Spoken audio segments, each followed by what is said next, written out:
14 minutos sobre las 11 de la noche. Les digo que decenas de personas están escribiendo en estos momentos en la cuenta de Twitter de Vía V, contando su caso y diciendo que también están siendo contratados de esta manera. Así que vamos a seguir hablando de este asunto y vamos a tratar de poner datos concretos encima de la mesa, a ver cuántos contratos por día se realizan cada día por parte del Sergas. Va a ser a lo mejor difícil porque el Sergas dice que no, que es una excepción y que esto no se está produciendo. En fin, vamos a dar un paso porque, como les decía, una de las noticias políticas tiene que ver con esa decisión que ha tomado Pedro Sánchez, calificado como populista por muchos, tanto desde el Partido Popular, por cierto, como desde Izquierda Unida, que es quien ha tomado la iniciativa de promover una reforma de ese famoso artículo 135 de la Constitución, que fue reformado de forma exprés por el expresidente Zapatero y por el actual presidente Mariano Rajoy. Uxía Rodríguez ha estado pendiente de lo que ha pasado hoy en el Congreso, así que cuéntanos. Adelante. Fernanda, sí a reformar el artículo 135 de la Constitución y sí también a un cambio para invalidar esa reforma. 3 años de diferencia y un nuevo líder han hecho que el PSOE hoy se enmiende a sí mismo. Sí, 139. No, 173. Abstenciones, 13. No se toma en consideración. Lo que esta tarde se ha votado en el Congreso es una iniciativa de la Izquierda Plural y el Grupo Mixto para eliminar o matizar el artículo 135 de la Constitución, un artículo que en 2011 Zapatero modificó con el apoyo del PP para priorizar la estabilidad presupuestaria. Los populares, ahora en el Gobierno, han tumbado la propuesta en solitario. El PSOE, ahora encabezado por Pedro Sánchez, ha votado a favor para corregir su error. Nos alegramos de que el Partido Socialista haya anunciado que entiende que es un error aquella reforma. Sin embargo, a este portavoz que está hablando en este momento le resulta ciertamente sorprendente. Fue útil porque con la reforma se impidió el rescate económico de España en el verano-otoño del año 2011. El problema es que el Gobierno del Partido Popular ha optado por hacer un mal uso, el peor, el más injusto uso que se podía hacer desde el principio. Parece ser que aquellas cosas han cambiado ahora. Y mire usted, se empeñan ustedes en romper con ese pasado, que parece ser que era una rectificación, porque ustedes sufren el síndrome de la coleta. En ese mismo lugar, en el Congreso de los Diputados, hace 3 años tenía lugar el origen de todo esto. El gobierno de Zapatero, tras una negociación express, aprobó de la mano del Partido Popular la segunda reforma constitucional realizada en España, la de más calado en los por entonces 33 años de existencia de la ley fundamental. Presentes 321, sí, 316, no 5. El Congreso de los Diputados ha aprobado la reforma constitucional. Una reforma que impulsó Zapatero bajo la sombra de un rescate y que negoció con el PP. Los dos partidos se quedaron solos en una de las votaciones más crispadas que se recuerdan, un drama también dentro de las filas socialistas. Algunos grupos como el BNG se fueron del hemiciclo, CiU, PNV o Izquierda Unida no pulsaron el botón a modo de protesta. Señor Jorquera. Comunicar que el BNG retira de votación la enmienda a la totalidad presentada, dado que discrepamos profundamente con el método, con la inadmisión de una serie de enmiendas y, por lo tanto, nos vamos a ausentar de las votaciones. Señora Barcos.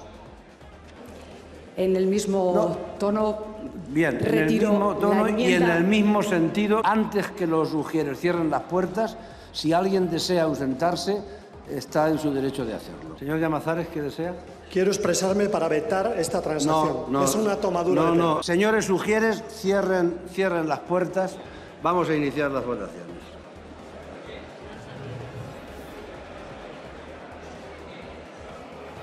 La reforma de la discordia tuvo también en contra a los sindicatos y en las calles manifestaciones multitudinarias recorrieron el país. El nuevo artículo 135 de la Constitución introdujo de forma urgente en la Carta Magna el principio de estabilidad financiera para limitar el déficit.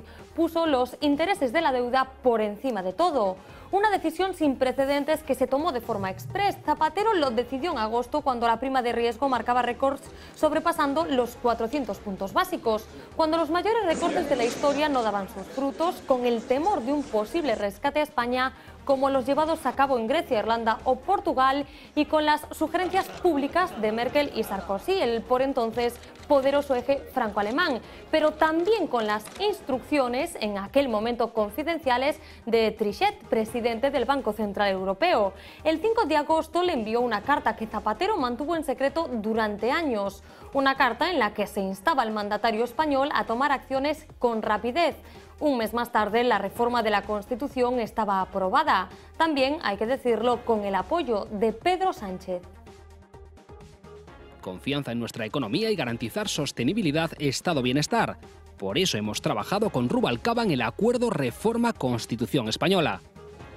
Pues bien, después de todo lo que supuso la reforma de la Constitución, ayer el nuevo líder socialista, el sucesor de Rubalcaba y Zapatero, propuso por sorpresa volver a cambiar el 135 en una especie de enmienda a sí mismo. La primera iniciativa parlamentaria que vayamos a presentar en el próximo periodo de sesiones, es decir, en febrero de 2015, sea la propuesta del Partido Socialista de modificar el artículo 135 para blindar los derechos sociales, es decir, la educación pública, la sanidad pública y el sistema público. El Partido Socialista lo que está proponiendo es completar el artículo 135 y, en consecuencia, corregir un error que se produjo en septiembre de 2011. ¿Y qué dice el Partido Popular, en aquel momento principal partido de la oposición y apoyo de Zapatero para el cambio? Pues la que por entonces encabezó la negociación, ahora vicepresidenta del Gobierno, solo ha lanzado una advertencia. Ojo con las medidas populistas. Algunos hoy pretenden derogar la confianza. Yo quiero alertar frente a medidas populistas que son un mensaje absolutamente erróneo para los ciudadanos, para las políticas, para los mercados y para los inversores.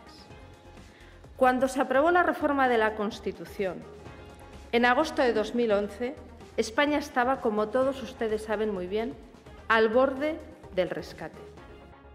Y el que ha vuelto obligado a la palestra es el impulsor de la reforma ahora rebatido, José Luis Rodríguez Zapatero. Saben que tengo tanto cariño, entrega y devoción a mi partido y tanto respeto a quien lo dirige que, en fin, pondré una sonrisa. Bueno, muchas gracias. Pues así está, Fernanda, este lío del artículo 135.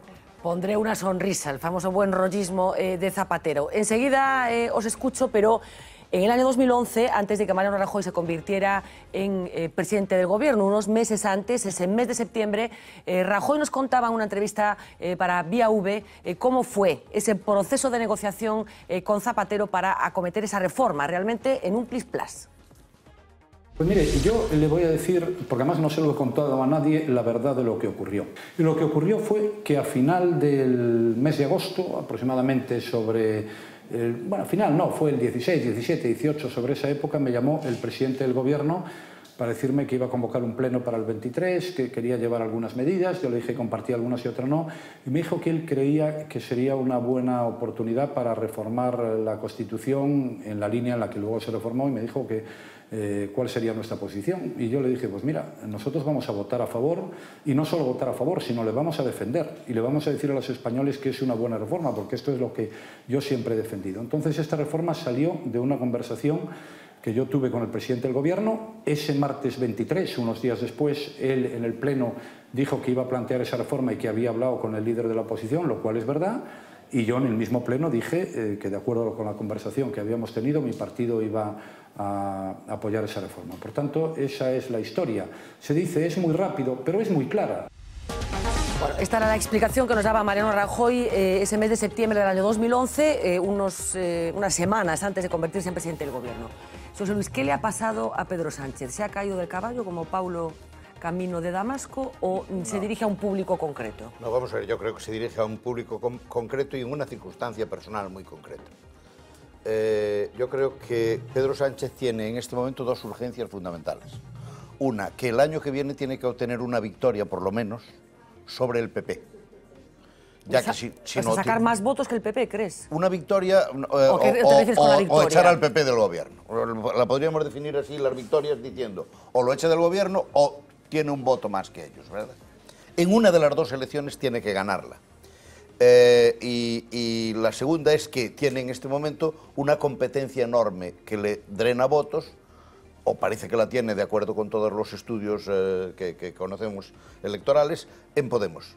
Y por tanto yo creo que él, teniendo miedo de que el Partido Socialista se juega en el envite todo esto en menos de un año... ¿Y funciona esas estrategias? No, claro, no funcionan.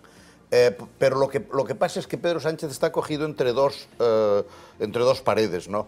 Lo que le conviene al PSOE, que probablemente era un tiempo de sosiego y prepararse para ser la alternativa del PP, y probablemente le llevaría no un año o un año y medio, sino 5, y está la otra parte de Pedro Sánchez, que si tiene 2 derrotas el año que viene, sus propios compañeros están afilando el cuchillo para cortarle el gaznate. Y por tanto, ese es el gran problema, que él en este momento está funcionando con una presión extraordinaria sobre la necesidad de componer en pocos meses un liderazgo y ganar unas elecciones que son prácticamente imposibles. Y por tanto utiliza todos los recursos y hace tierra quemada.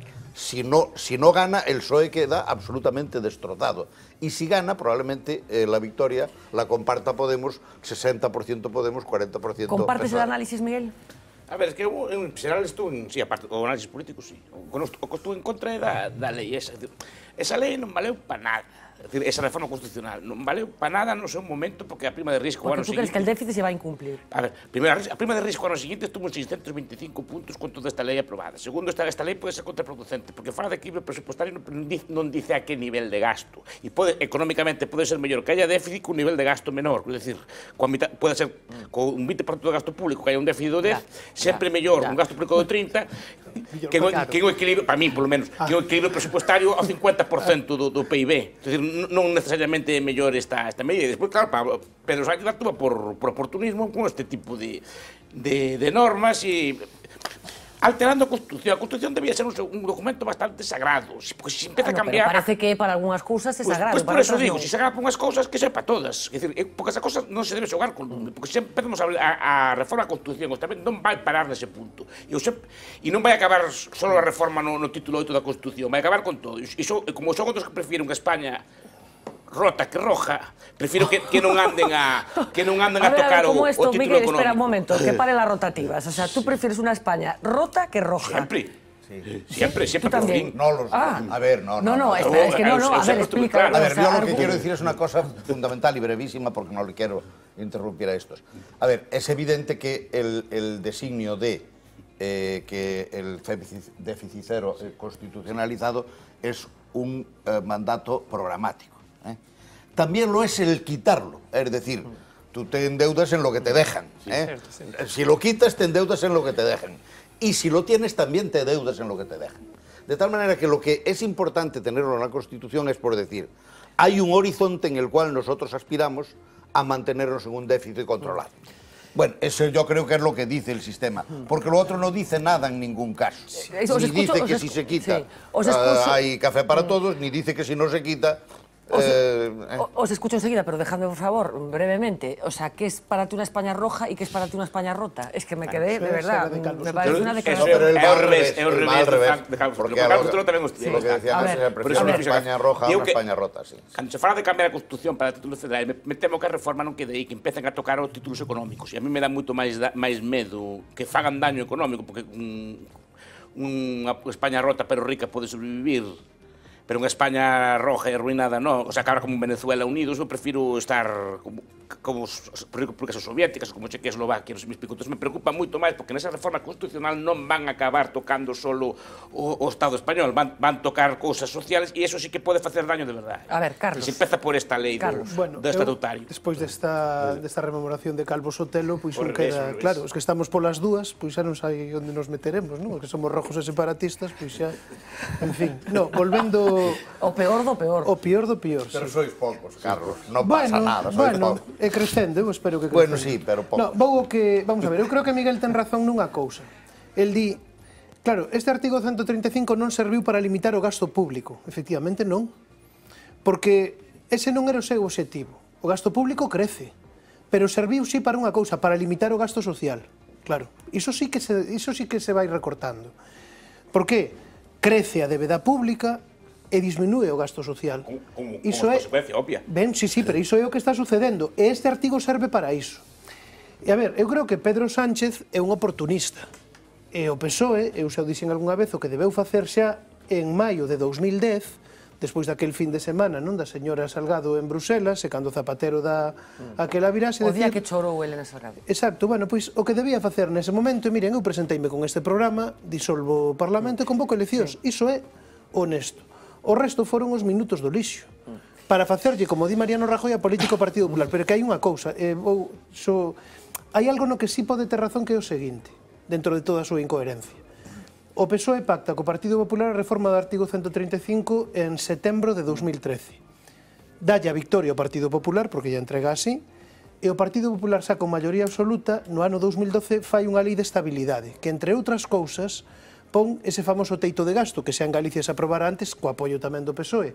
E o teito de gasto é, se resulta que un ano recaudamos máis, é dicir, temos máis ingresos dos que prevemos nos orzamentos, esos maiores ingresos non poden ir a gasto social, non poden ir a educación, sanidade, non, teñen que ir a amortizar a débeda. Por iso digo que este artigo sí cumpre, bueno, sí, pero sí cumpre un objetivo, que non é limitar o gasto público, é recortar o gasto social. En cualquier caso, hay una cosa curiosa en todo este movimiento de ajedrez que se está produciendo en el tablero del Congreso, que es que se dice que el PSOE está haciendo seguidismo de Podemos, perdón, seguidismo de Izquierda Unida en esta reforma concreta, y a su vez Izquierda Unida está haciendo seguidismo de Podemos, con lo cual estamos en una especie de carrera, uno detrás de los Zapatero, otros. Garzón, efectivamente, ya no sabemos quién es quién aquí. Os pido brevedad, por favor, que quiero todavía abordar varios asuntos. Yo creo que lo que está haciendo Pedro Sánchez es marcar distancias, independizándose en buena medida de sus padres políticos, de toda la vieja guardia, digamos, del PSOE. Pero esto que lo decidió ayer. No, yo creo que es una estrategia sistemática y continuada. Esto del 135, no sé cuándo lo decidió, pero en todo caso forma parte de una serie de actos que, si los encadenamos, son desde marcar distancias con respecto a Griñán y Chávez al hilo de su posible imputación, hasta liquidar inmediatamente a todos los que tuvieron tarjetas black, hasta el tema de no pagarle el abogado a Pepe Blanco, una serie de cosas que en otro tiempo, digamos, que tendrían un coste político para él. En este momento, el tema del 135 lo que está haciendo es una enmienda a la totalidad de una época política. La aprobación del 135, que por cierto requirió la mayoría de 3/5 de la Cámara, se podía haber sometido a referéndum, si lo hubiera pedido el 10%, no se hizo porque no había un 10% suficiente para pedirlo. Yo creo que divorció al PSOE de parte del electorado, de su electorado, ¿no? Porque es un tema que, aunque tiene un carácter mucho más simbólico, como decían antes por ahí, que es real, ¿no? Porque la Constitución no es más que un principio, ¿no? Que luego se desarrolla por una ley orgánica, que está aprobada también, pero que en la práctica vemos que el déficit no se ha reducido sistemáticamente, que, en fin, la prioridad en el pago de la deuda de intereses ya estaba más o menos establecida implícitamente, entonces tiene un valor más simbólico que real. Pero lo que está haciendo es corregir ese simbolismo, desmarcarse de ese simbolismo. Entonces yo lo que creo es que desde el punto de vista de escenificación, en mi opinión, está bien escenificado. Desde el punto de vista de la trascendencia real no la va a tener, entre otras cosas porque, como digo, la reforma requeriría 3/5 de la Cámara, que está lejísimos de tenerlo cualquiera que no sea el PP. A ver, brevemente, Manuel, por favor. Carlos decía que le parece un acto oportunista, ¿no? Yo creo que un político tiene que ser oportunista. Tiene que tener sentido... oportuno e non oportunista, creo que son dúas cousas distintas. Sentido de la oportunidad, ¿no? Lo que pasa que hay oportunistas tontos y oportunistas listos. A mí me parece que el oportunismo tonto lo que lleva es a ser muy poco oportuno. Aquí, evidentemente, hay una supuesta ruptura, pero no total, con la política de Zapatero. Por otra parte, Zapatero, hay algo que no me resisto a no decir, ¿no? Me parece que si tenía que hacer alguna glosa a su estilo en hacer política, la acaba de hacer hoy perfectamente, con este cariño y ofrecer una sonrisa boba a este acto que va en contra... Que sabemos que le ha sentado fatal, o sea, que le ha sentado fatal. Sí, y frente a algo que se le sienta fatal y que supuestamente él no comparte, ofrece una sonrisa. Es decir, en vez de un cabreo monumental y decir que esta gente está desorientada y que la política correcta fue la que se adoptó en su día, él ofrece... Tú no ves a Felipe haciendo esto, ¿no? No, Felipe habría dado 4 alaridos, etc. Lo que a mí me parece que indica esto es que el PSOE cada vez está en una situación más imposible, porque ni puede orientarse claramente a una política decididamente rupturista de izquierdas, de Podemos, Izquierda Unida, etc., y a la vez quiere hacer un semblante de que está con los desheredados de la tierra. Y esto es lo que me parece que no funciona. Bueno, ese tipo de esquizofrenia ya lo vivimos durante la campaña para las europeas. Vimos algunas cosas que rechinaban en relación con lo que había sucedido con el Partido Socialista en los meses anteriores, por lo menos, por parte de personas que formaban parte del núcleo duro del PSOE y de Zapatero. Les decíamos que vamos a visitar el juzgado de Pilar de Lara ese juzgado número 1 de instrucción de Lugo, que como nos adelantaba Marina, y es solamente un dato, tiene más de 4.000 asuntos por año, asuntos nuevos que aparecen en ese juzgado cada año. Unas 13 personas forman parte de ese juzgado, con la mala noticia de las últimas horas que tiene que ver con la muerte del fiscal jefe de Lugo. Vamos a hacer una pausa. No se pierdan, de verdad que hay datos espectaculares en relación con este asunto y con ese registro que el pasado viernes hacía la propia Pilar de Lara en la Diputación de Lugo. Enseguida volvemos.